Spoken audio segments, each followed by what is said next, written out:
নবী করিম সাল্লাল্লাহু আলাইহি সাল্লাম একবার রসিকতা করে মজা করে একজন সাহাবীকে বললেন, ও দুই কানওয়ালা এদিকে আসো।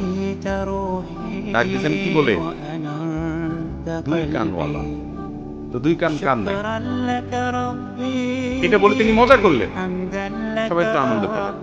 তাহলে কথা দিয়ে কৌতুক করা যদি অসত্য না হয়, মিথ্যা না হয়, নবী মিথ্যা বলেন নাই, যা বলছেন সত্য, তার কান তো দুইটাই আছে, কিন্তু মজা করলেন ভাইরা আমার।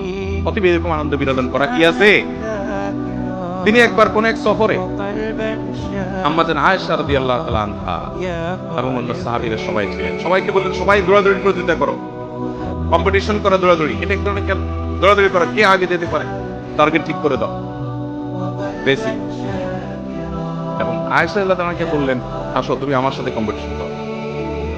একবার নবী করিম সাল্লাল্লাহু আলাইহি সাল্লাম আগায় গেছেন, আবার স্ত্রী জিতে জিতে দিয়ে বলছেন আগেরটার বিনিময়ে এটা কাটাকাটি। বোঝা গেল এই খেলাধুলাগুলো ইসলামে আছে না নাই?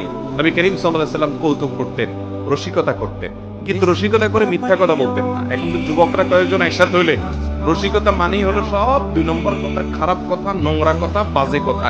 বন্ধু বান্ধব মানেই হলো এটা।